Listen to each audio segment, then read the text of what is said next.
Assalamualaikum warahmatullahi wabarakatuh. Halo, perkenalkan saya Windarti dengan NIM 23134138. Kita akan membahas topik yang sangat dekat dengan kehidupan kita sehari-hari, yaitu nasi. Nasi bukan hanya sekedar makanan pokok, tapi juga sebagian dari budaya, sejarah, dan bahkan ekonomi kita. Tapi pernah kamu bertanya-tanya bagaimana nasi bisa sampai ke piring kita? Apa saja proses yang terlibat dan apa saja dampak bagi masyarakat dan lingkungan sekitar? Nah, di sini kita akan mengupas tuntas seluk-seluk sistem pangan beras. Yang pertama, perjalanan nasi dimulai dari sawah. Disinilah para petani menanam padi dengan penuh ketekunan. Mereka berjuang melawan cuaca yang tidak menentu, serangan hama, dan biaya produksi yang semakin meningkat. Bayangkan dari bibit, pupuk, sampai upah buruh tani, semua itu butuh modal yang tidak sedikit. Setelah panen, gabah dibawa ke penggilingan. Di sini gabah diproses menjadi beras yang siap kita masak. Proses penggilingan ini penting untuk menjaga kualitas beras, tapi juga membuat teknologi dan biaya operasional yang tidak murah. Selanjutnya, beras didistribusikan ke berbagai tempat, mulai dari pedagang grosir, pasar tradisional, supermarket, sampai warung-warung kecil di dekat rumah kita. Proses distribusi ini seringkali menghadapi tantangan infrastruktur yang kurang memadai, biaya transportasi yang mahal, dan persaingan yang ketat.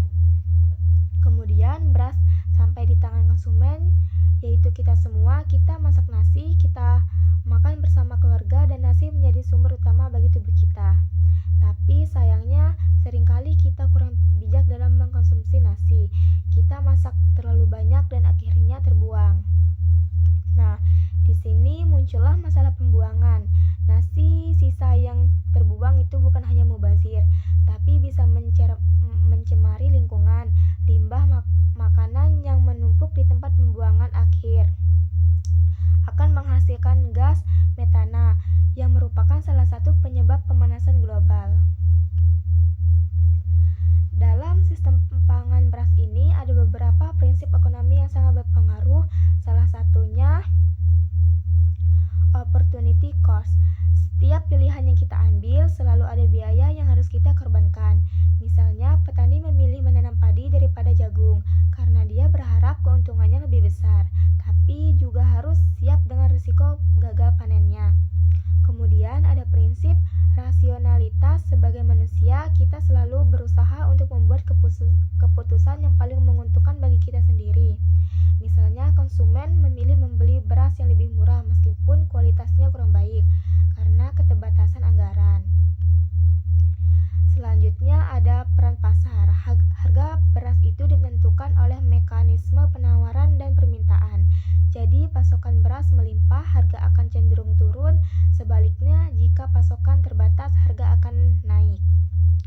Terakhir ada intervensi pemerintah. Pemerintah memiliki peran untuk menjaga stabilitas harga beras, melindungi petani dari kerugian, dan memastikan ketersediaan beras bagi seluruh masyarakat. Sistem pangan beras ini juga menghasilkan eksternalitas yang berdampak bagi diperhitungkan dalam harga pasar. Contohnya, eksternalitas negatif adalah pencemaran lingkungan akibat penggunaan pupuk dan pestisida yang berlebihan. Dampaknya bisa sangat merugikan, mulai dari kerusakan ekosistem sampai gangguan kesehatan. Namun, ada eksternalitas positifnya. Sektor pertanian dan industri beras ini menyerap banyak tenaga kerja, sehingga berkontribusi pada peningkatan pendapatan dan kesejahteraan masyarakat. Selain itu, kita juga menghadapi berbagai tantangan dalam sistem pangan beras, mulai dari perubahan iklim yang menyebabkan gagal panen, inflasi, harga pangan yang membebani konsumen, sampai pemborosan nasi yang semakin mengkhawatirkan. Lalu, apa yang bisa kita lakukan untuk memperbaiki sistem pangan beras ini? Supaya beberapa ide solusi yang kita laksanakan bersama-sama. Pertama, kita akan mengalahkan Program edukasi pangan lokal bergizi tujuannya adalah untuk meningkatkan pengetahuan masyarakat tentang manfaat beras lokal dan cara mengolahnya menjadi makanan yang sehat dan bervariasi. Kita bisa mengadakan pelatihan memasak, seminar gizi, atau kampanye di media sosial. Yang kedua, kita bisa membentuk bank makanan untuk mengurangi. Caranya kita mengumpulkan sisa nasi dari restoran, hotel, atau acara-acara besar. Lalu kita salurkan kepada orang-orang yang membutuhkan. Selain mengurangi limbah, kita juga membantu meringankan beban saudara-saudara kita yang kurang mampu.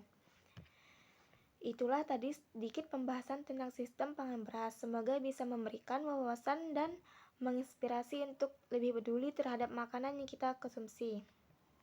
Ingat, nasi bukan hanya sekedar makan pokok. Di balik sebutir nasi ada perjuangan petani, proses panjang melibatkan banyak pihak, dan dampak yang besar bagi masyarakat dan lingkungan. Mari kita mulai dari diri kita sendiri, makan nasi secukupnya, hargai petani lokal, dan jangan buang-buang makanan. Sampai jumpa di episode selanjutnya. Wassalamualaikum warahmatullahi wabarakatuh.